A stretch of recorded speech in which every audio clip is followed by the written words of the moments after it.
Wassail, beautiful Virgo. It's Wassail all, but we're looking today at Virgo as a zodiac sign, as an alchemical process. So Virgo is mutable earth, and it doesn't matter whether you're sun, moon, what rising, just look at Virgo and see what you have there or what house it might represent in your chart. So it's mutable earth. It's about opening spaces to materialize desires.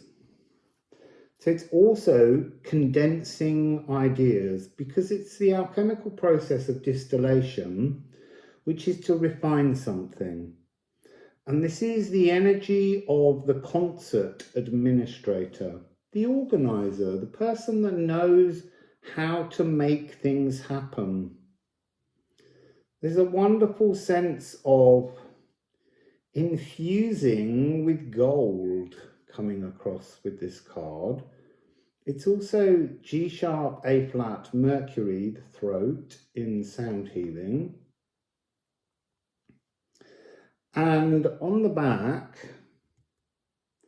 it has the energies of the polarities of I am refined or I am unsophisticated. And look, we all begin life unsophisticated. It's how you distill your intentions that refines you. So it can also be secretive. When you're unsophisticated, you're secretive. It can also be the energy of working too hard.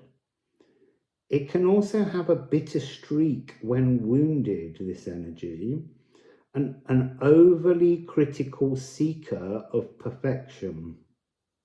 Now, up here, it says 23rd of August to 22nd of September. And that's tropical astrology. But on the back down here, it tells you the sidereal dates, which is the 17th of September to the 17th of October. And in the International Astronomy Union, which shows the constellations in their true sizes, the sun is there from the 17th of September to the 30th of October. Virgo is the second largest constellation in the zodiac, but it's the largest of all the zodiac signs. It's a very big energy, and it's interesting. It came through with Hermea. Now, Hermea is now on 0 degrees of Scorpio. It's been in Libra a very long time. It has an orbit of 284 years. And Hermea is the Hawaiian goddess of creation. There's beautiful stories that you can look up about her mythology. So this is birthing instinctual trust. It's also the energy of the youth orchestra. So there's something here about the concert administrator working towards a performance to show the brilliance of potential. So we have the balm of unyielding contractions. So mutable earth, opening space to materialize. Hermea acts as this energy that allows something to be brought in to the material space. It's the contractions, the universal contractions that births things. So this is I am creative and I am fallow. I didn't do the positive side of that. I got sidetracked. So let me just go back to the Virgo and complete that energy. So I am refined, musical chemistry, swift actioning of plans. This is what you're heading towards whilst working with this Hermea frequency. So this is wisdom beyond the book cover. Esoteric, feminine, fertility magic. This refers to a time, it's interesting because in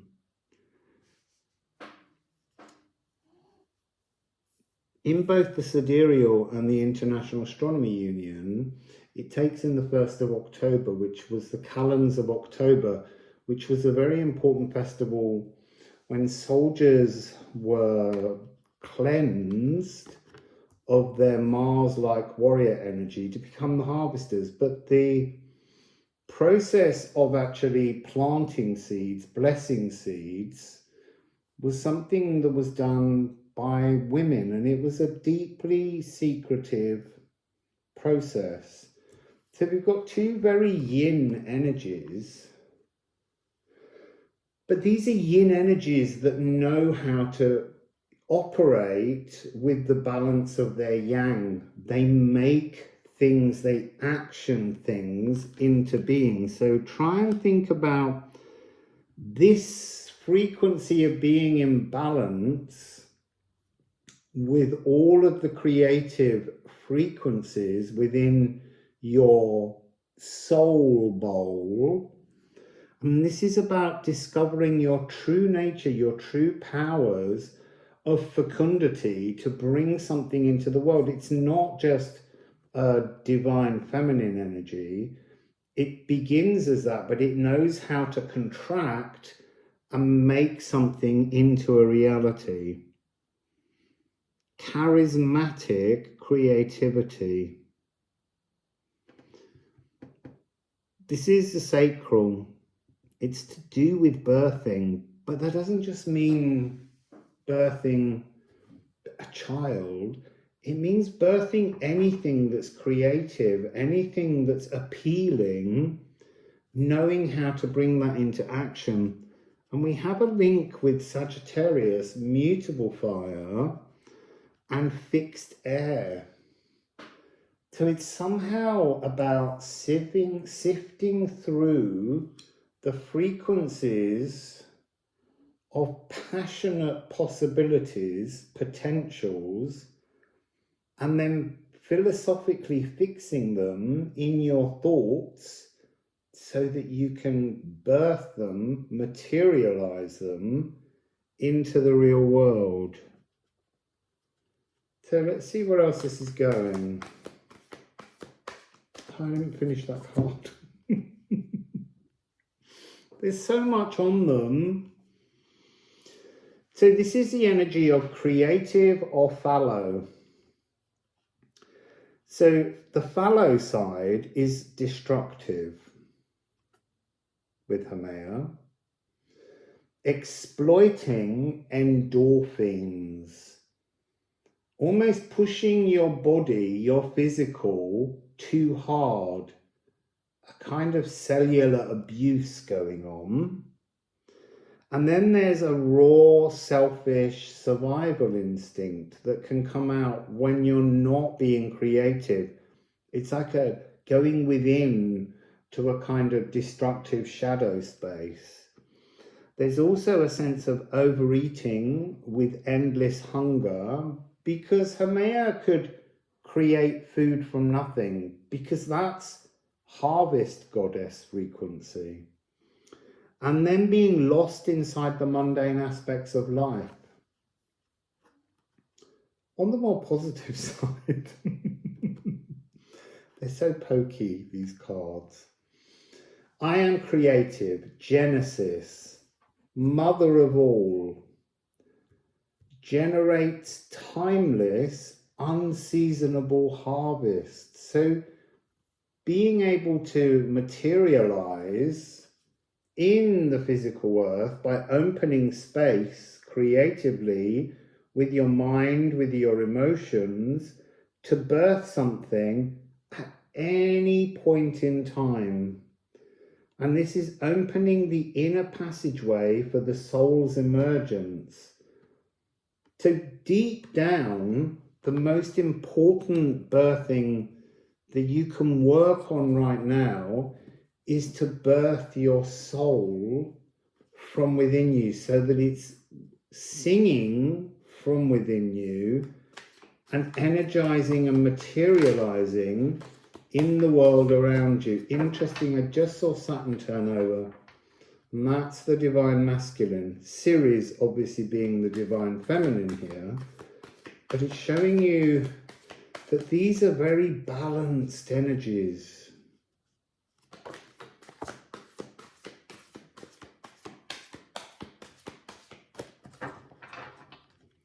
So we have Purify, which is house 10, on the Philosopher's Stone.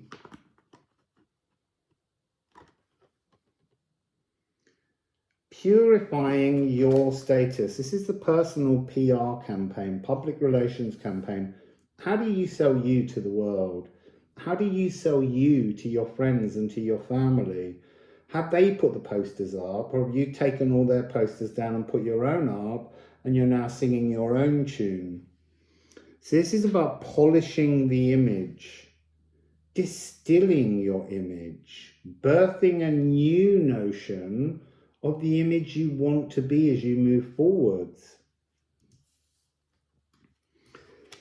So this is house 10, but very often in these cards, the house 10, which is status, is kind of linking more to the notion of your other self, your soul self, and the house 10 energy that helps you to connect to that other side. This is cardinal earth.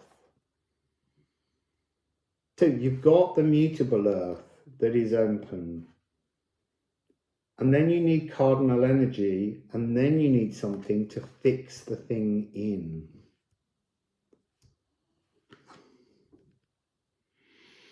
So this is your projected inner landscape, cosmic ascendancy ambitions.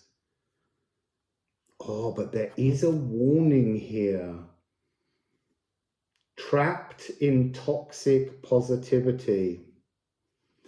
So this is when we stop looking at the other end of polarities and imagine, if we just ignore the other side of life, the side we don't like to view. Oh, there was one of them. There was something about opening eyes that came into my mind, peeping through the letterbox. That's a reference to this energy of trapped in toxic positivity will not deliver your Philosopher's Stone. You have to be a balance within your polarities to achieve anything. So this is true soul ablutions, but it's also a chance to have a reality check. So here we have, I am pure or I am polluted. So the polluted side of us is when we're stubborn, when we believe we are the sum of our past. No room for growth, no choice to learn more. We've reached our zenith and we're more than contented to just stay in toxic positivity. So that is a flawed spiritual philosophy, because we can always grow. It's also asking us to question the energy of the influence of the shaping parent. The parent, and it may just be one that you had, but what were the energies that they molded you with in the clay that they created you with? And then it's stagnating by refusing to look at your fears. So on the positive side, I am pure, witnessed, to be seen, because there is something that can be a little bit shy there, the witnesser rather than being witnessed. This is to be well regarded, sincere and heartfelt intentions, continuing your life path peacefully, and known for being skilled and trusted in all your work. And then the Philosopher's Stone, this is a personal Philosopher's Stone. So this is I am soul and I am body. This is bringing things into balance, bringing your soul into connection with you in your body. You're already in your body, but you need to make more space in your body for your soul to exist alongside you in your body. So, bewildering, threshold of fears, petrified to step through. That's that energy of the little personal Yggdrasil tree and the giant universal tree. Everything slipping through my fingers. Is there some kind of fear that if you were to embrace your other self, your reality would change so much that you wouldn't know what constructs around you any longer are true and which are delusional? The delusional ones have to be dissolved into the chaos to make you stronger, to make you more empowered. And this is weary of the endless testing to grasp victory. Now, we all know that one. I've been on a spiritual path for 25 years and everything just keeps going wrong. Yes, because you're not dealing with the polarities. This deck's giving us an opportunity to explore so many different polarities. So, I am soul, enlightened, creator aether. Now, that was in yesterday's reading. Ready to walk my new path, your new path. Divinely woven and spiritually stitched. Moving into a frequency of knowing that you are on your soul path now, not your body path. That's the path of ignorance that we're trying to step away from. And this is the opposing paths and philosophies converging as one. Because to begin with, when you understand how to draw your soul into your body and work with your soul, connect to new instincts, you will at first be walking both paths. And at some point, there will come a point where the paths separate and you continue walking with your soul and leave the path of ignorance behind you. Got this energy of 7377.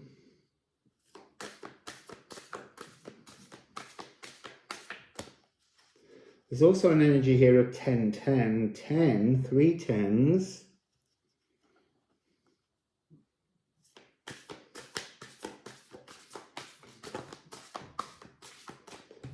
So Liffruma.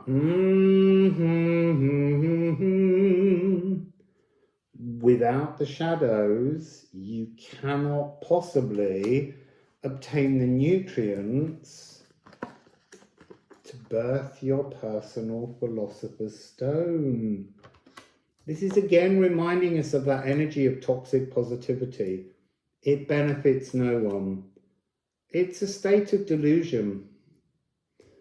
Find the nutrients in your shadows.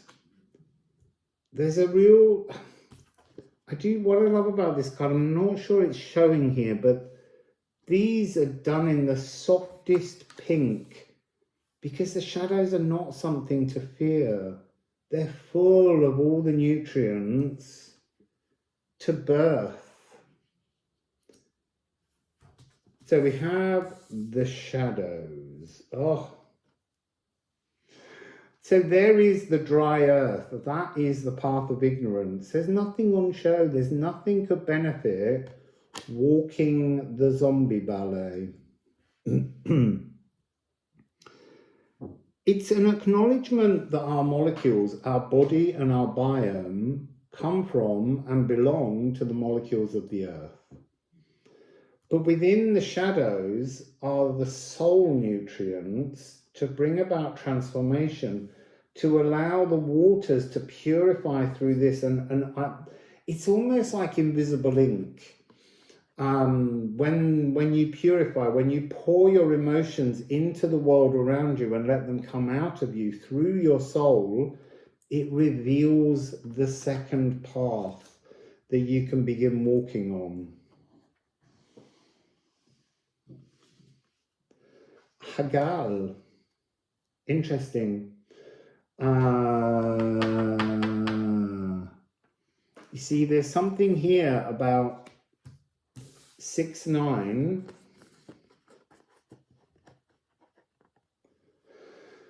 Which is the path of ignorance in many ways, the path of chaos. But in the chaos are the nutrients of love to create the soul path. But what this is lacking is the 3. And the 3 is the energy of the inner shadow work.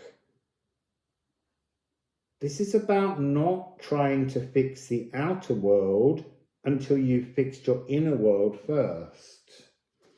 So let's see if we can get one more on that.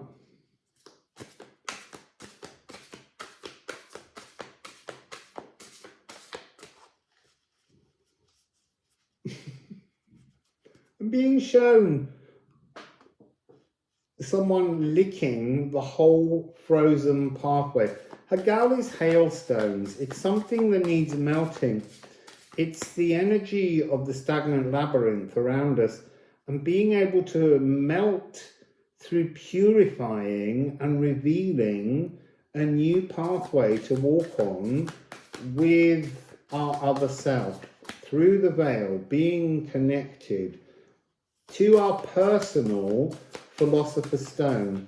There's another Philosopher's Stone that comes much later, but this is the first part of the journey. And they're saying it begins when you want it to begin. It begins when you decide to witness, when you decide it's time to munch at the first shadow and realize that they're actually quite tasty. So that's interesting. In the shadows are the nutrients, but they're showing me a pearl because eventually the grit, the fears of the shadows are wrapped in the preciousness of the soul. So what's the last rune that you would like to show us? There's room for one more rune in the inn.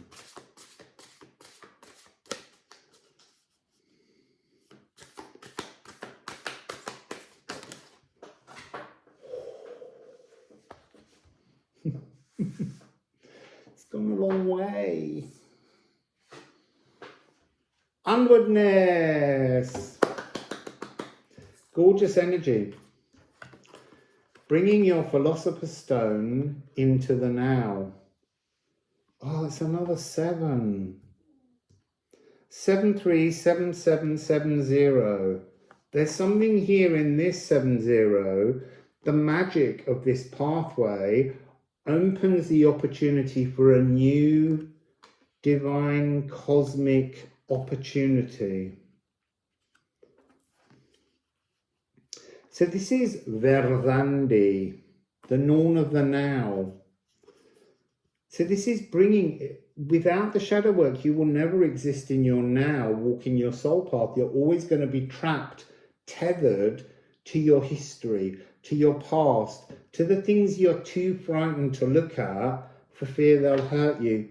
They just want to kiss you goodbye. That's all the past wants to do. But you have to face it. Oh, look, I rattled the bag. I need some rune stones.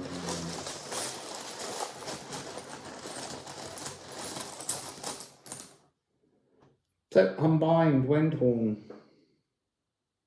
Unbind from the past.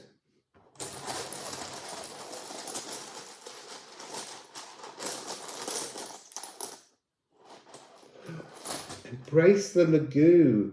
That's the cosmic energy. So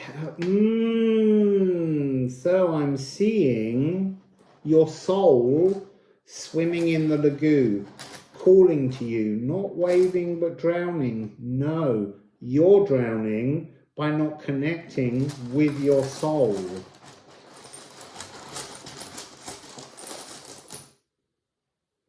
And then look, shadows, Nide on Hagal. It's the right, wrong pathway. We have to go through to grow. Look, no seed can grow if it's not planted in the darkness of the soil. And that's what you have here.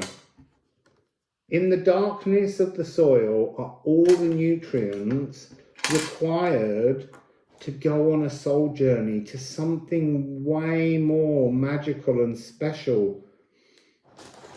Look, it's almost like you can grow this seam if you work with your fears to overcome them. Because there's something in this that's, no fear is real, it's imagined. That's interesting. Step into the now. Step into the now. We've got 3 white, 4 white. So this is a horse. It's time to move on from your fears. And if you're moving on from your fears, you must be walking in love. So let's have a look at the bottom of the Liffruma deck. Health. Health.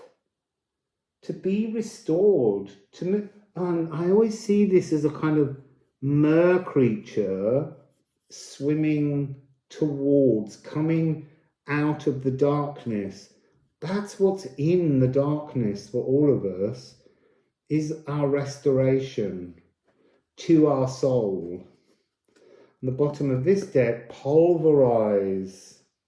This is the energy of atomizing pains. This is the gong bath. This is that sound purification, rushing through all your molecules, pushing out the fears, filling you with the vibration of loving comforts. Deconstruct to reconstruct.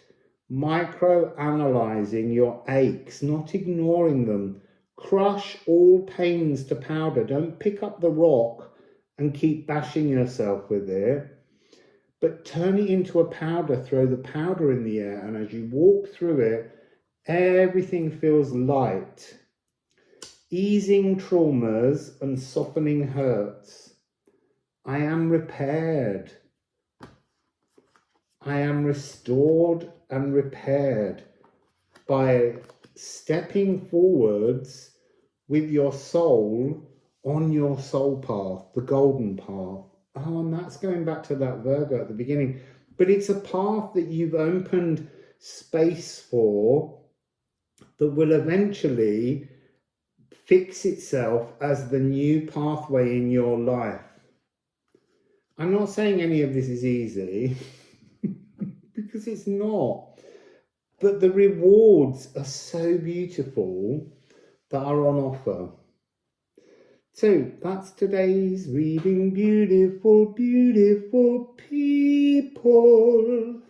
I'm going to ask the deck to go through the different zodiac signs and bring with them a message. So as I said, look at what you have in your zodiac house of Virgo, what house it is, and how you can work with those energies to look in your shadows for all the glorious nutrients to grow as big and as tall and as strong as the universal Yggdrasil tree. Climb your life. Sorry, I'm just looking at numbers. I'm still getting lots of tens. Tens. Complete this first step.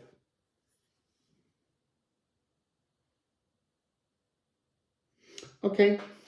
Wassail.